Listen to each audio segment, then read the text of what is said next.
So good morning, everyone.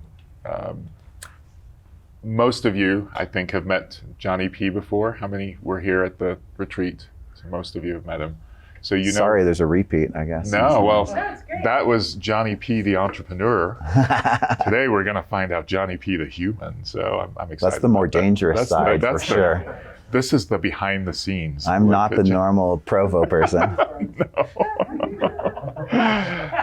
What did you say, Scott? Between two ferns. Between two ferns. Next time we'll bring the ferns. Oh, that's funny. So we want to hear that about you, Johnny. But let's start from the very beginning. And where were you born? So I was born in Los Angeles. I didn't know that.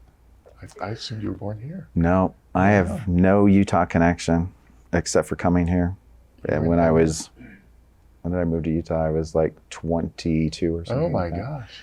But so I was born in Los Angeles. And then the first few years of my life lived in the LA area, Pasadena, San Dimas. And then when I'm not quite sure, but I think it's the 4 or 5 years old, we moved up to a little mountain town up above Los Angeles called Wrightwood, which is a ski resort in the mountains behind LA. So and it was great because it'd be like growing up at Sundance or something like that. I mean, there weren't really even stop signs in my town. What took your parents there? My dad actually worked down in LA area, and there's just all the smog, all that kind of stuff, especially back then in the late 70s, early 80s. Wait, you're that old? I am that old. Oh my gosh. Yeah. That's crazy. I was born in 73. We're almost as old as me. I will turn 48 this year. That's great. And it is crazy. I've been feeling so old. I know. Especially, obviously, I've been in the industry and all these other things for so long. It just feels like a long time. So we were in Wrightwood. My dad actually would commute like the hour and a half down to work every day and back up because he wanted us to be in a little bit better environment, cleaner air, and just all these things. So it was a great place to grow up. I mean, my backyard was like national forest, and we'd just go build forts out in the trees, me and my brother. And I do have an older sister too, a couple years older than me, but my brother and I are like Irish twins almost because we're only 13 months apart. And everybody always thought we were twins. Yeah. So we'd hang out and play, and it's a nice little town. And you said he's younger than you or older than you? Yeah, he's 13 months younger than me. So you're the middle. I'm the middle child. Wow. Yeah. That's also new to me. You're atypical for a middle, I think. Well, I think like if you want to go into that type of thing, I think it's because they say lots of times especially in the way the culture has worked, in America, is like it's very common for if the middle child is a male and the older sibling is a female, that the middle child will act a little bit more like a firstborn sometimes. Yeah.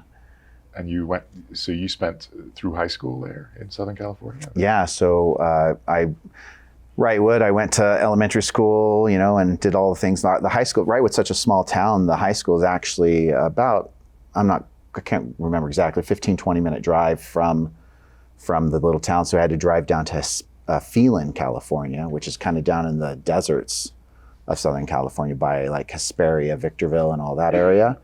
And so we drove down to school, when it got into middle school and high school. And actually, I mean, my school in Southern California was only about 900 kids, 7th through 12th grade. So like my graduating class, I think, was only 110 people total.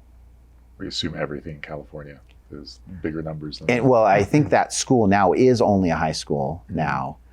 They actually did start the middle school when I was going there, but I was the last class that never went to the middle school. My brother actually went to the middle school. And now I believe the school has thousands of students just as a high school. So if we were trying to picture you as a sophomore or junior in high school, what would that look like? I am a total nerd and a musician. So my mom taught art and other subjects at school, but she was the art teacher at the middle school. So I did high school show choir from 7th grade all the way through 12th grade. What moved me out to Idaho, actually, I went to Ricks College as a music major. Wow. So, Yeah. so not computer science. What did you think you were going to? So I always liked computers, and in high school, when I graduated from high school, my grandmother had given me $1,000 as a, high school graduation gift, and bought a computer, and that was like my first.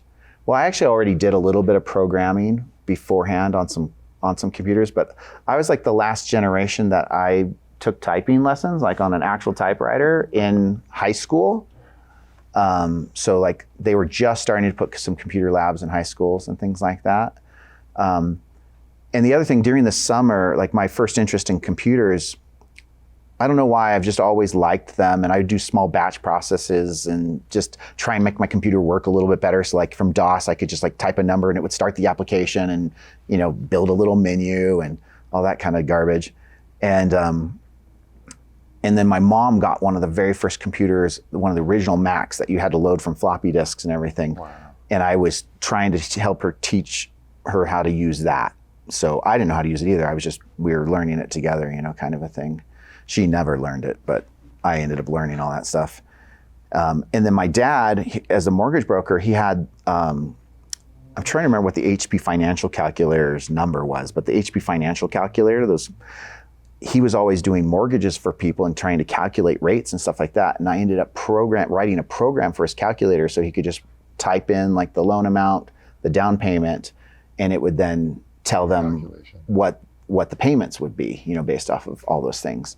And like, it sounds so funny, but it was like blowing everybody's mind that they could just do that on a calculator. And so I ended up, like everybody in his office, I ended up programming all their calculators so that they could do that. And so that just kind of started, down that path of just figuring things out. So for the nerds in the room, what was that first computer? Was it a Commodore 64 or something, or an Atari, or did you actually get a PC, a full blown? So the very first computer was that Mac that my mom had. The original Mac, Macintosh with no hard drive even. That was expensive and fancy. Well, again, it was a school computer. It wasn't our home computer. The very first home computer was when my sister graduated. She got a 286. And that was the first actual computer that I started playing with. And then I bought a 386 it was a Packard Bell 386. And I don't even remember. I'm trying to remember what the hard drive size was. I think it was 20 megs, was the hard drive size. I remember those little numbers. Yeah. And so then I started doing some programming on that. And then a big thing was, so then I went up to Rick's, was studying music, but it was always playing on my computer and doing whatever. And then I went on my mission. And that's really where I started doing a lot more computer stuff. I know that sounds funny, but I served a mission, and I was down in Brazil, and I got called to be the executive secretary of my mission, which is the person who helps, for those of you who aren't familiar with, it's like the person who manages the missionaries, and like I did the visas because we were down in Brazil, so I'd manage their visas and try and keep the mission, the paperwork, yeah. And when I came into the mission home, there was 4 people doing all of this. And after a few months in the mission, the mission president called me and said, "Hey, I want to make you the executive secretary of the mission." And I was like, "Okay." And so then I started looking at these people and everything that they were doing inefficiently. And I was like, "Hey, I think if you give me a month, I think I can write a computer program that will do everything that these people do and save us just tons of time." You were a popular guy. So I ended up writing all 4 of you with the program. Yeah. So I ended up, in their minds, they all wanted to go out and be missionaries, not be stuck in the office anyway, so and so I ended up, over that next month, I wrote a program in Microsoft Access to then do all the paperwork for the mission. So it would figure out, is a missionary from Brazil or from the United States? Does it need to be in English or in, simple stuff for the letter from the mission president, it would change all the pronouns, to be the proper pronouns. Is it a male or a female? All that kind of stuff. and change it into English or Portuguese, and print out all their paperwork that needs to be submitted to the government. And it ended up, everything that whole office was doing, I could do in 1/4 of my time. Wow. After I spent the month doing that. And so that was kind of one of my first forays into really trying to make things efficient. It's really my laziness that makes me actually pretty good at And things. you figured it all out on your own. You had Yeah, I self-taught everything. Wow. Yeah. So then I came home from my mission. I was a music major. That's what I had been doing before. I was voice, singing. I have a YouTube channel and Spotify channels that you can go and listen. I actually have a song dropping today. All right. And I normally have anywhere from 10 to 40,000 monthly listeners on Spotify. What's the name? What's the name of the Silent channel? Monk. Silent Monk. It's like pop, top 40 EDM kind of feel with an 80s vibe too. But yeah, so I go up to Rick's, realize while I was on my mission, I actually realized for me, I was like, I don't think music's going to be my path. At that time, I think it's because I was feeling like, well, I'm a Mormon and I shouldn't be a rock star. And that's really what I wanted to be. And so I kind of decided to change because I shouldn't become a rock star, at least in my mind. And even though I think that I am fairly talented at that and I do well, like most people go and even listen to my Spotify channel, when they realize how little I work on it, they're always surprised at how good my music is. Awesome. And so I dropped out of the music program and switched into business there to finish up at Rick's, and then transferred down to BYU. And then I started business management with an emphasis in information systems at BYU. And when I got down to BYU, I always had this love of computers. On my mission, there was a guy who also had, like, in one of my areas, who had a computer. And that's when I actually very first learned about the internet. That was 1993. And so I was like, oh, that's pretty cool. I mean, I'd seen like Prodigy and AOL Online and all that type of stuff beforehand. But like truly the internet, that was my first time ever seeing the internet. Was somewhere in that 93, 94. Gopher vintage. Yeah. Remember Gopher. Yeah. And so here, I get home from my mission. I finish at Rick's. It's now 1995. And I'm walking across campus at BYU, and I run into a friend of mine who was a friend of mine from up at Rick's. And he tells me about the Internet Club at BYU. And I'm like, the Internet Club? That sounds kind of cool. I want to learn about that.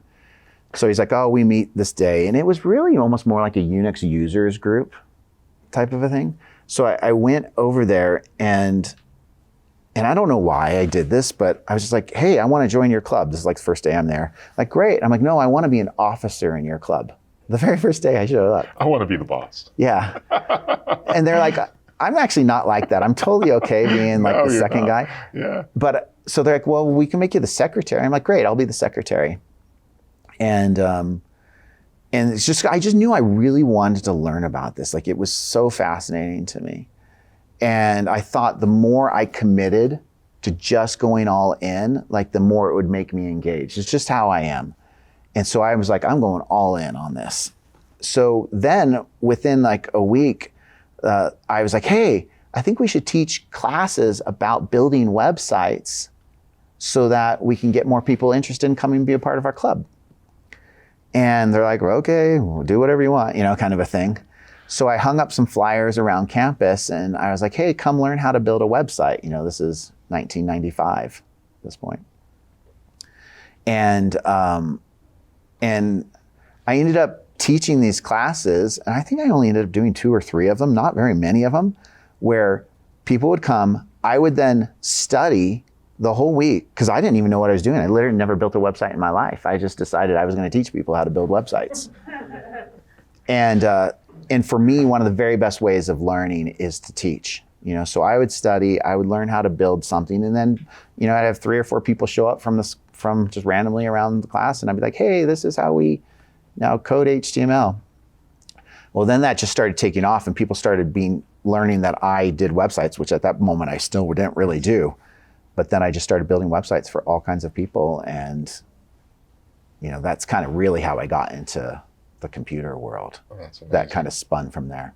And you incorporated it at some point, right? Yeah. So I got married in April of 1996.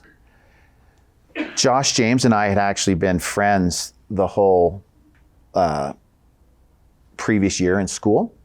And how we became friends, actually, the first day of class, so this is, again, September of 1995, I corrected the teacher in class like 3 times the first day of class. And it's not a correction. It's not like he said anything majorly wrong. He just said information that was a little out of date, and I would update him. Like, he's like, oh, and the internet, they have up to T3 lines for the internet. I'm like, actually, they have OC48s that are, and like being a nerd, right? And so it was just stuff like that. So, and I always sat in the front row of every class I ever attended because I'm a little ADD and I struggle to pay attention if I'm sitting back in the behind. So in order for me to even not just be squirreling out the entire time, I need to sit right up front. And I know that about myself. And that's why actually, I think I manage it extremely well because I just know me. So I just put myself in situations so that I can be successful. And so I'd sit in front. Josh was back row Joe, basically sitting in the very back. This is Josh James, who is now the CEO of Domo, but he came down. He's like, hey, can I be in your group? Because the teacher had announced we were going to have these group projects. And so basically I did, Josh's group project the whole year. And then April rolls around, my wife and I, in typical BYU fashion, met in like October, got engaged in December, got married in April. And we sell our wedding presents to buy our first computer to start the company. Wow. And so I buy at that point, it was a Pentium, I think 166 or something like that. The one thing that really stands out for me is I upgraded to 8 megs of RAM for $1,200. And we actually spent a lot of money on the computer because I was wanting to do mainly graphics design work because I'm definitely more of a artist.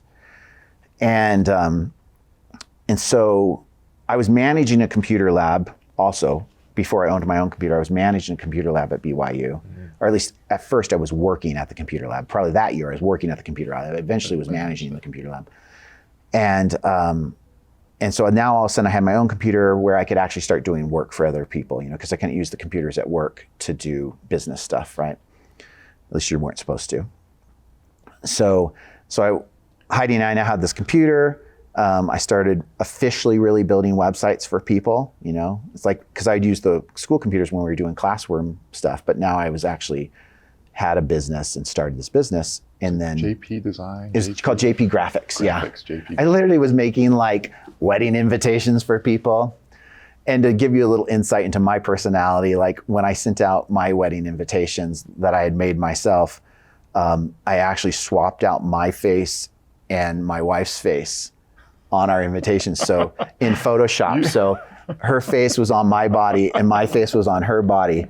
And I didn't send that out to everybody, but I sent it to a couple of friends. It's a computer guy thing to do, right? Yeah. Oh, and Heidi has a great sense of humor too. She thought it was the funniest thing. It's such a funny picture, actually. Especially, you can imagine back then. Like now, everybody has face swap, and you can see everybody can do that. Where back then, that was not really a normal thing that somebody would do.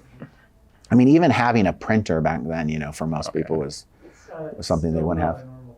Yeah. How would that go? Yeah. Well, but just meaning that not that somebody would do it, but just the technical capabilities of doing it.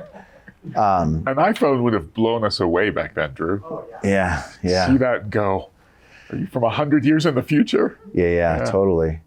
So then we started a company, and obviously there's lots of other things that have happened in my life. But in high school, I did show choir, I did marching band, I was the percussion section leader at my high school. So I played drums, even though I played drums very poorly. I was never Like I have this beautiful drum set in my recording studio now, and I always laugh because I don't even really know how to play it. Because I always wanted a great drum set because I was a concert percussionist, not really a set drummer. So I did play in a band in high school where I played set, but I just never considered myself a good set player. So, would you consider JP Graphics the genesis of the Omniture story? For sure, it actually never even changed business entities really. It's the same. So it went from JP Graphics to JP Interactive. So I started off just doing graphics design for people, and then I started building websites. And when we started building websites, I called it JP Interactive.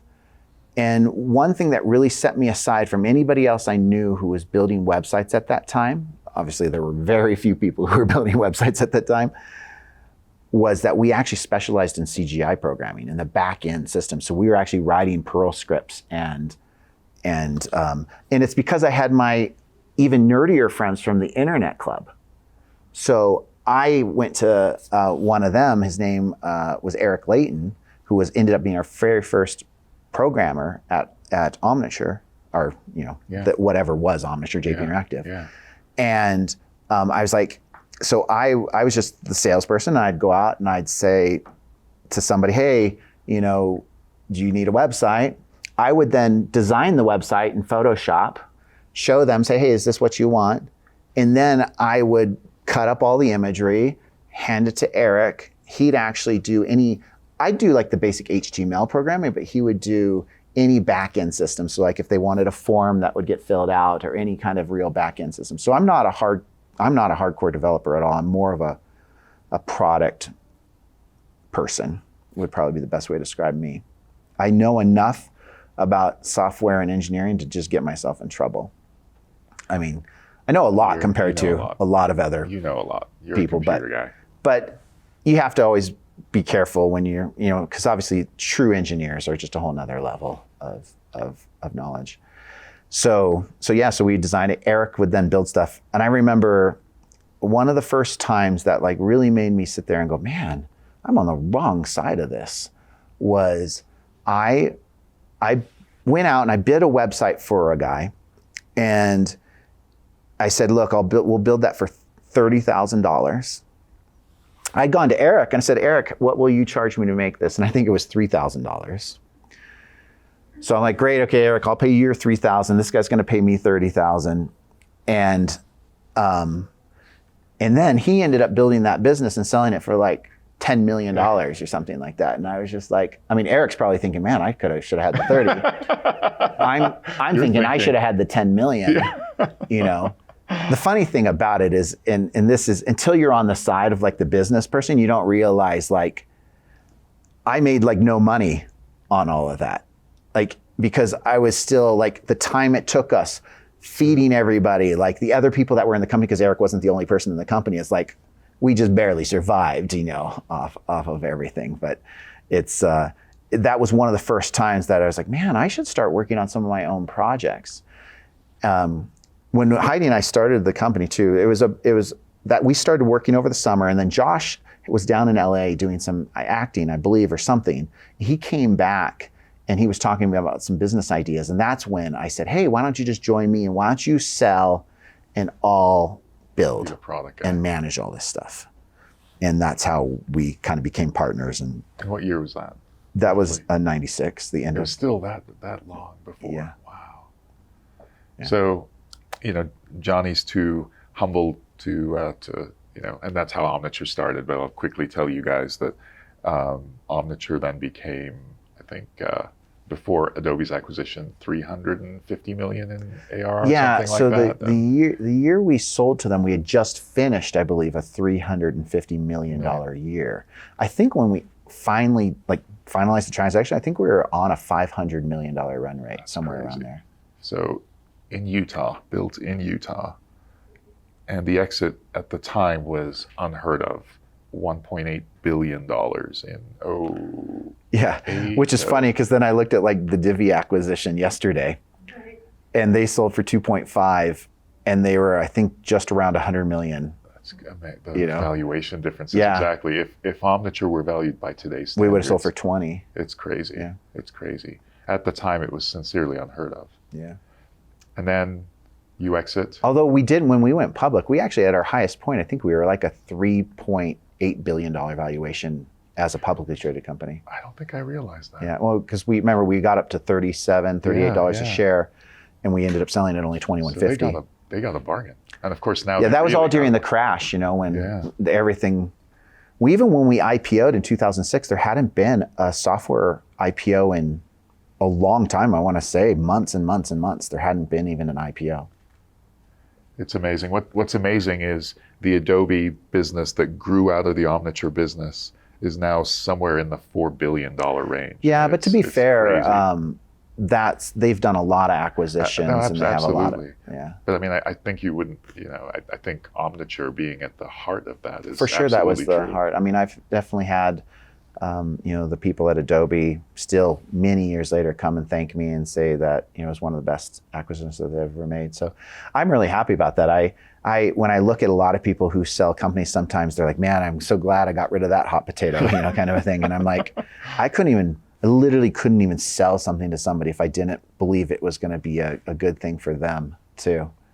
So you have this amazing exit, success like the likes of which Utah hadn't ever seen. Yeah. And then you decide, I'm going to do ObservePoint. Well, I actually started ObservePoint while I was still on the board. So about a year or so before, a friend of mine, Rob Seolas, had sold a company with his friend Brady Whittingham, and he was looking for his next thing to do. And I had gone to him, I was like, hey, well, here's an idea, and I've always wanted to kind of work with you. Why I'll put in half the money, you put in half the money, but you run it, because I don't have time to run it. I'm still on the board, and actually I think maybe even at the time I still was there even full time. I was like, but I'll invest in you, and just go ahead and get this thing rolling and see what it could do. So ObservePoint, for all those years was Rob running it. I was definitely very actively involved, but I didn't have anybody who reported to me, and I was almost more like an entrepreneur in residence. Would be maybe a good way to think about it. That's a sweet gig. I'm drooling. Yeah. I'm drooling. Yeah. And so ObservePoint, went for a lot of these years, and Rob did a great job taking it from 0 to about 15 million in ARR, and then I just took over here about a year and a half ago, and so to try and take it from that 15 million, to get us to 100 million. Before I turn it over to the team for a few questions, of all of those achievements, excepting your family, what are you most proud of? So besides family, probably just the friendships, that I've made over all the years. Like, I value those tremendously. I think that's why life exists, is friends, family. And a lot of people, one of the main reasons I even left, so I actually left just a little bit before we sold to Adobe. I was on the board, but I was not in my daily role. And one of the main reasons I left is I just felt like I needed to go if I was going to maintain the friendships with everybody there. Because there had been just a few things that had happened that I was just kind of getting tired. And I was like, you know what? These friendships are worth so much more to me than staying in a work relationship potentially that might break those friendships. And so, that's, I had gone to Josh and I was like, hey, look, I think I should move on. And there was definitely a lot of other stuff. I was kind of like, I've made plenty of money and I just rather not do this for right now. And I think, well, I know it was just because I wanted to make sure I stayed great friends with Josh and great friends with Brett and everybody else.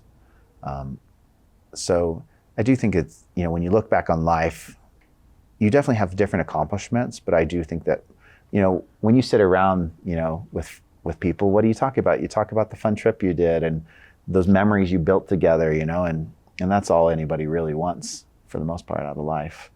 I don't get a lot out of seeing my face on some magazine or whatever. I mean, I definitely still feel pride when that happens. Like, it's almost, I just feel good that somebody said something nice about me, not that I really care that it was on the magazine, but I don't know. Yeah, I'd say for sure though, just the friendships. You know, I said I was going to turn it over to the team, but now I'm really curious. The growth that you had personally at Omniture and the experiences as an entrepreneur. Yeah. Did those adjust at all as you've now experienced ObservePoint for a year, hands-on? Well, first of all, I would have thought I would have gotten smart at some point, but I've realized I'm still an idiot because I keep making a lot of the same mistakes, and you'd think you'd learn, right? I think I'm making and adjusting faster, but it's amazing, you know, the same entrepreneur.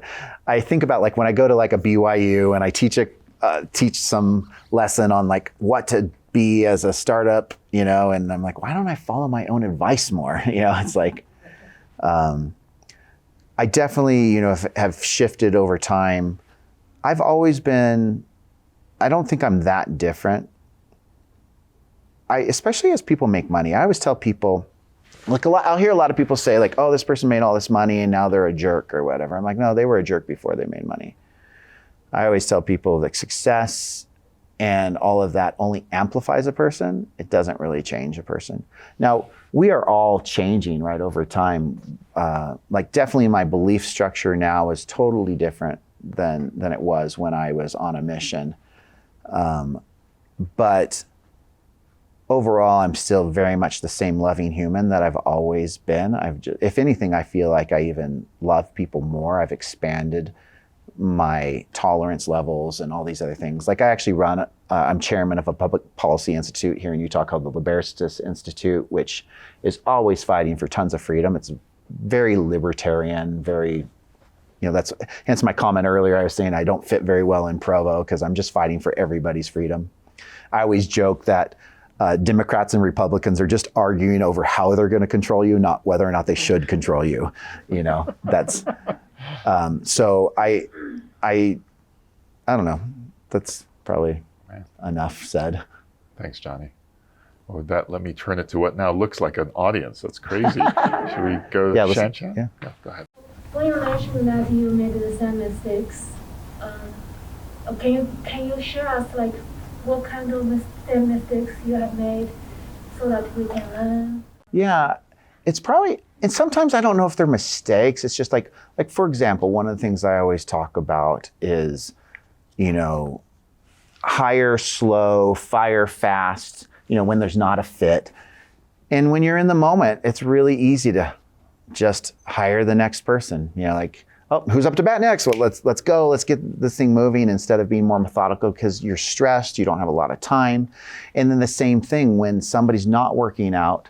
And I'm not saying you should ever just be brutal to somebody, but when something's not working with an employee, they know it, you know it, but for some reason, it's so hard to emotionally recognize that and let somebody go. Even I think from your guys' standpoint, like if you don't fit in here, and if you aren't happy, you know how hard it even still is to quit sometimes a job that you don't like, you know, just like, because you're afraid of change. And so like that'd probably be, you know, one example. Another really important thing is just focus. Like it's hard to stay focused. You like when you're building product, right, and you're coming up with all these great ideas, it's a good, better, best situation here and actually figuring out, like you want to be everything to everybody and you want to make everybody happy, but you have to figure out how do I hone in on what's really right for the business and what's really right for us and our customers, or even who our customers want to be, because sometimes you can get drugged down by the wrong customers. So it's just those type of mistakes where we've, like at ObservePoint, for example, we've had cases where we've built some product that we shouldn't have ever built. And it never made anybody happy because we built it really quickly and didn't then keep following up with the right resources because we get distracted with some other thing. And like, who did that actually help? Like we thought we were going to help somebody, but we didn't because we were, I guess, impatient in a way to just try and appease somebody really quickly. That was my question. Oh, wow, you guys are like mind melded. Other questions? We could talk all other topics too. We could talk like sports cars or golfing. Like, I love golfing. want to know the I- name of your bands. You said you were in some bands. Silent Monk. Monk is the Oh, name of just my, one. yeah. Well, I played in different bands in high school, but like, that's my band, Silent So Monk. your high school band names. It's always fun. Oh, Untied was my band in high school. What kind of music? It was like punk rock. Oh, Yeah. nice. Yeah. Shocking. What was your hairstyle? And actually, just one fun thing about that one is actually like the lead singer of that band is legitimately a rock star now. Wow. Like he was nominated for a Grammy to I guess in 2019, and like, you know, like Phil Stadium's like kind of crazy. Cool. And who is that rock star? His name's Jay Buchanan. He plays in a band called Rival Sons. It's like a classic rock band, but super great guy. Still a great friend of mine, and it's just funny to see, you know, those high school friends. Well, and one thing you'll realize, like the importance of relationships, like in your business career and in just personal life. How many of my friends that were just normal buddies are now CEOs of the biggest companies in the world? Like it's kind of crazy. Like even I just had a friend this week that I saw him come across on LinkedIn that he's now the CEO of Kiva. And I'm just cool. like, I was like, oh, that's kind of crazy. Cause I used to work, he was at eBay when I was helping eBay do analytics implementations, and he was running a marketing team there. And, you know, it's awesome where you see everybody keeps growing and doing amazing things. So. Johnny, since you're all, was there going to be a question? I have a question. Oh, go ahead.